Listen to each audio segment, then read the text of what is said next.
This off topic, but I just want to say it's really hood over here. And I thank y'all for coming through every week. Why? It's festive. They do fireworks every holiday. I mean, fireworks or gunshots? Which one? I mean, to be honest, we really only hear them on holidays. So that leads me to believe it's fireworks. Nigga, this is an everyday thing. Gunshots. Go to work 7 days a week. You know? Aside from food, what's a tiny business that you think you could or would do? Low key, I wouldn't mind running a shop. What kind? Automotive tech. Like it'd be like a mobile shop. I don't know about mobile. Now I don't want to be stealing this idea from my supervisor or whatever because she talked about it. But I definitely like the idea. That's her fault for not doing it yet. Oh shit. An all female mechanic shop. Ooh, yeah, that is a good idea. But you can't be a stud though, working at the all female. Lie. Oh, you can't. You said you can't. Lie. Why not? Why not? Because we want to see the females. What are you saying? Ace is not a female? She don't dress like one, bro. It's not even that though. That don't stop them from flirting with me. That don't stop them. I don't know, Ace. I'm just saying. Yeah, I like that concept though. Well, I want to know all of our answers to that question though. I actually wouldn't want to see like I was about to go there. Feminine women in there. You wouldn't? I'll go somewhere else. I ain't gonna lie to you. I ain't gonna lie to you. That ass, yeah, me too. A bunch of feminine, like if they got nails and shit.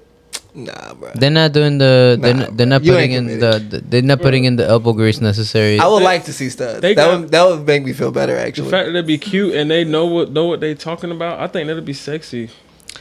Now, and I'm not looking for sexy in my mechanic. Like that's the difference between me and my supervisor. You know what I'm saying? I could see her having more femmes or whatever, or feminine expressing women, you know, in her shop. But I would definitely employ an equal amount of studs or whatever, because nigga, we got all the eye candy, but we also smart as fuck and we know what the fuck we doing, like on both sides, like, you know what I mean?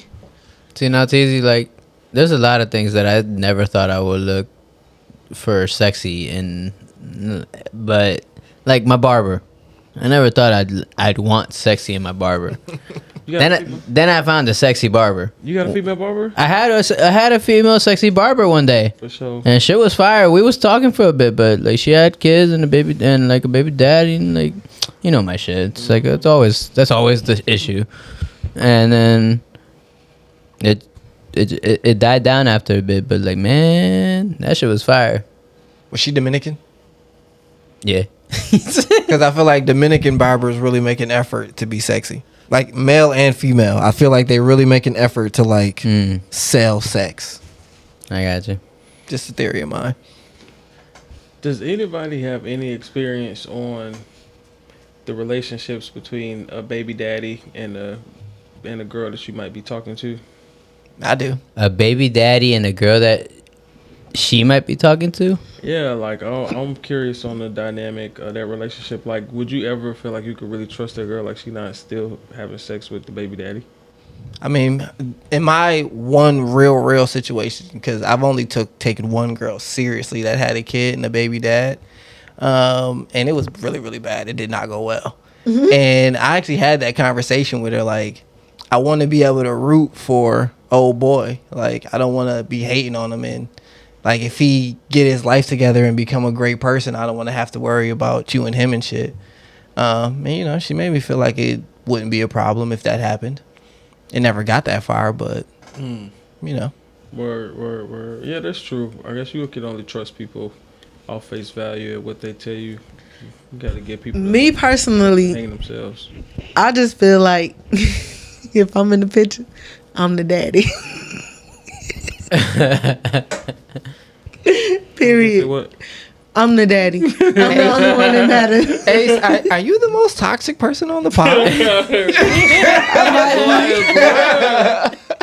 I thought we were just talking about you running a barbershop full of women, bro. Come on, dog. You gotta pick a I lane, also ain't got baby daddy, baby mama issues though. That ain't my bag. Yo, but if you had that bag, Yo, nigga, I'm the daddy. Bye. We good. We don't need you. I used to say I could only date a girl like with kids if the dad is in jail or like dead. That's having to deal with this person on a day to day would be so annoying. You probably would be. I don't imagine you dealing with the baby daddy. Would you be like ticked off if they happen to be the coolest like baby daddy ever? Like, yo, this person's like my G. If it wasn't for this situation, it's like he's so cool, I can't even hate on him or nothing. Like, this nigga's the man. Right. So can you be friends? She dropped the ball by not sticking with this nigga. And now I'm looking at her like, you ain't shit, bro. How you drop the ball on this man? Yo, you done fucked up. That'd be hilarious, bro. That would be hilarious. I'd be like, damn, am I even like a good father figure on the kid? Like, with your dad being this dude? Nah. Try to work some shit out. Try to work some shit out with the baby daddy. Like, hey, yo, I know you couldn't really talk to your kid about this, but you want me to work with him? Like, I got you, bro. Nah, I would for real, I would want him to be dope. Like that would be cool. At my big age now, that would be a real big plus. Yeah, me too. In my youth, like if I wasn't as confident, and you know what I mean. I think I would really only want that if I really fuck with this like woman, like I would really want to like also like be cool with them. Like if there's really nothing going on with them, like I'd really want like something to be like cordial as fuck like that. Right. Absolutely. But if you like insecure, that would be a real tough. Yeah, it's situation. gonna be difficult. Yeah, That'd be a real tough situation. I could definitely see that being a tough situation for sure. Yeah, because you're not gonna be able to like give it up to like this cool ass dude. Like no way you want me in your life with this person around, you know? You know what I don't think men talk about enough? Like recognizing or at least verbalizing when another man is better than you. Like that is a better man than me, bro. Like I can recognize that nigga is like he's further along in his journey than me. And Men just really like you was that. able to present that on the podcast, y'all niggas be knowing. Y'all know. Niggas know. Yeah. Y'all know. Niggas know. Niggas know. Yeah. I think everybody knows. Like that again, that's a male and female thing. Yeah. Like It's people like, know those levels. It's on the more sophisticated level of like how when a dude tries to like assert his dominance, like that shit is stupid to me. But if some dude can like just be that guy without trying to assert shit and I recognize it, that's probably a better man than me. That's probably a better man than me. Like but like if you out here just trying to show that shit, I immediately know I am that guy in that room. Like I don't need to show. And shit. I feel like if that guy is using vulnerable moments to try to get back with this woman, he's obviously not that guy. You know what I'm saying? So you really like if you got shit to worry about, then you just got shit to worry about. But if you don't got shit to worry about, then you don't got shit to worry about. Right. Yeah. Like I would feel less worried if I knew the spouse had like their own other situation going on. Then I would feel more comfortable or more secure in the fact that okay, it might be okay. Right. Which is worse, your girlfriend's baby father is super cool or super lame? Ooh, God. Super lame. Yeah, no, he can't That's be worse? super That's lame, worse. bro. I would rather them be super cool. I mean, Yeah, one big it's fan. worse if they're lame. Cause lame, bro. Lame is you coming to interrupt some shit that we got going on, bro. Yeah. That's real lame and nah. It's like it's lame before you get there, and then you know it's lame after you leave. And it's just like now you gotta like you know that you're the only reason shit's fire right now. That's the type of shit that ruin relationships. Damn. Have y'all ever how can I phrase this question without making y'all seem judgmental? Make me judgmental. I don't give a fuck. Here's the scenario. You're dating a girl, you happen upon her ex or his ex, however the whatever's go. That person is wild, lame, and or ugly. Does that affect your relationship in any way? Who the wild, lame, and The ex. ugly? The ex. Does that affect my relationship with And like, let's Yeah, just say no. she spoke like the way she spoke about this person was like, You was in love with that. yeah, like yeah, right? this was the man. It affects. It definitely Whoa. affects. I'm definitely the man. It affects because I'm either gonna be You the man now. the next best, or Her filter broken, Next bruh. moment. Like, she didn't know how to filter shit out when she found them, and she probably didn't fix her filter when she found you. You probably not the man. So yeah, that's what I'm saying. It's gonna affect the relationship. Now you questioning yourself, like, yeah. Yeah, if you got problems with your insecurity, of course, yes, you're gonna question that shit. this loser has bitch love me. That must be bad. Like, why did she pick me? Like, I'm not on the same level as him, am I? No, I don't think that for real. But I do have this theory. I don't think that women should like be so free to say like, no one's ever did that for me.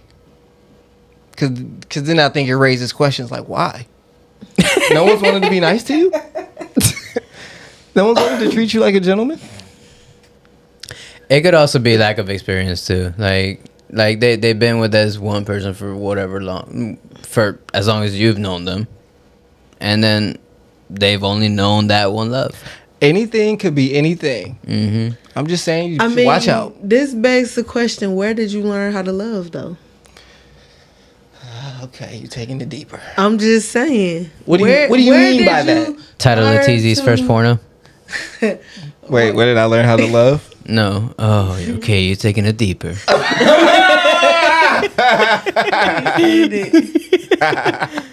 But who gave you your Tell me, pause ideas? is worse Who- than that. Who gave you your ideas on love? Who gave you your ideas on this is how I show a woman that I'm interested and attracted to her and I want more for her? My parents. Is that the real? Are you asking me, or I mean, are I'm you just throwing that asking. out rhetorically? I'm asking you, and it is meant to make us think deeper on it. I guess the answer should be my parents, but that actually is not my real answer. My real answer is trial and error. Just going through shit and learning and fucking up, making some judgments, learning some more. Now, Yada, yada. these ideas of relationships, I think I should have learned from my parents, or in a perfect world, I could have learned from my parents. But the ideas of love and sex are totally different, I think. Mm. I don't think I want to learn those kinds of things from my parents. I think they should be the first example that you use as a reference. Maybe not specifically sex, but what a relationship that is obviously sexual could look like in public. I don't know, just the touching, the kisses, the looks, right amount the- of PDA. yeah, you know what I mean. Like, I think that's your first. As long as they had reference. a healthy relationship with that. This is And that's my normal. thing. Like, it's so many of us who don't have those examples. Like, I've never seen my mom and dad together. Me neither. Me neither. And so how is that your first example? And that's what I was saying. Like, that's actually not. It should be, but it's actually not. Right. It's really, really not. But I think as a man, that's one thing I wish I did see. Like, I wish I did grow up in a household with a relationship and got to actually see one on a day in and day out basis. Like, what does it really look like to have positive or even negative conflict resolution? What does it really look like to be committed day in and day out? See, I grew up seeing my mom and stepfather, and I also grew up seeing my mom's brothers and sisters and their relationships. Like, their relationships, they weren't, too much older than me. And, like, I think the youngest one of them was 9 years older than me. Then the next one's 10 years older. And the other one's like 15 or something. I don't know. It was like very close in age, like in terms of like who these aunts and uncles were. And I definitely saw what I didn't want to do. Like, I didn't want to have these arguments with all these people. Like, all of these aunts and uncles seemed toxic as fuck. I mean, And I talk all this shit, but here I am single, and they over there with their babies and shit like that. So, but I think that's important though, to be able to have a reference of what you don't want, as opposed to just like, again, I have no reference at all, and now I'm just really out here in the world through trial and error. Like, my first experience is gonna be my first ever example of what a relationship looks like on a day-to-day. I think it leads to that anyways, the trial and error. Even if you know what you want or know what you don't want, it's just like, okay, I know I want this, but you don't know how to get that. So it's like you end up having to do trial and error every time. I agree. Trial and error is always going to be a part of it, but I think having that reference through your first trial is like, okay, at least you have a direction. Mine is going like this, and I've seen this. When people start arguing like this, that's when it goes left. So let me, you know what I mean, try to do something different. That what I did fucked up. You have some sort of or direction. Yeah, I don't know. Again, just me as a man, that's one thing I wish that I would have been able to see growing up, and just like had a better understanding of that. That's actually one thing I value in my girl. Like, she actually seen her parents together, and I don't know.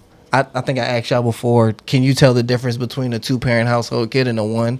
And I think you can. And I think it's valuable. I mean, I think you can, but at the same time, too, you have 2-parent households that's equally as unhappy. People who dysfunctional as fuck. Dysfunctional as fuck. Or they're functioning, but, you know, they're not happy. They're not in love. And what's the purpose of going through this, oh, excited, you releasing all this dopamine in me, or... You know what I'm saying? All of this. What's the point of being in love if we're not going to stay in love? Like, how do we stay in love? I have a question for you guys. Right. In 2023, do you guys think unhappy couples stay together? Like, I don't think anyone does that anymore. Yeah, people do. People do that, like, for the kids and shit. Especially, I mean, even without kids. People do it without kids, just like, we gonna stay together just because we familiar. Kids, with grown ass kids. Ain't no point in starting over. Ain't no point in finding somebody else. It's cheaper to keep her. In 2023, have you heard of divorce rates are 50%. Have you heard of people fall in love with like people's potentials instead of people themselves? Yeah, like that shit still happens. But you don't think a couple years in? Yeah. It's like, okay. You would hope so. I'm unhappy. Yeah. You would hope so. Niggas not staying, like, again, this ain't the 60s. People's like, all right, fuck this. Yeah. I'll go try again out here. Yeah. Nice. No. I don't know, man. That's how it is, man. I think people is ready to call it quits and move on. Who is tied in every kind of way. You know what I'm saying? Ain't no point of dividing all of that now. We done been together so long. There's no point in me going out here to try to find somebody else who probably gonna end up being just like you anyway.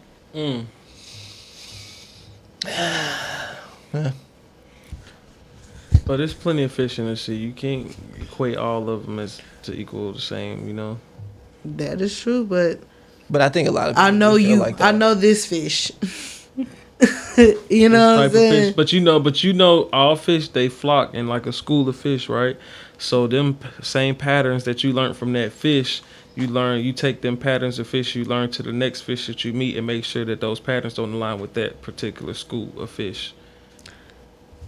That's how you get some different shit. Dog, you know what I hate about myself recently that I just found out about myself over overthinking some shit? You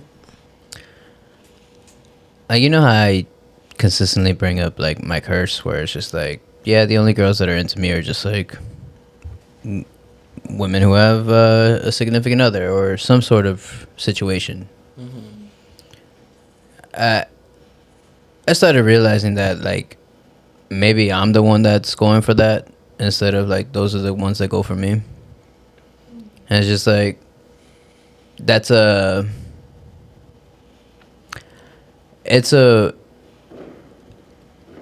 very weak way of me feeling some sort of control. Like where I feel like I have control in the situation. But you do have control in the situation, because when you look at life, how I look at it, I feel like you attract about the things that you want, and so you manifest those type of relationships. So you really have to sit down, like, is this what you really attracting? The type of relationships, the type of women that you want. Well, that's what I'm saying. It's just like because I'm manifesting it, like it happens.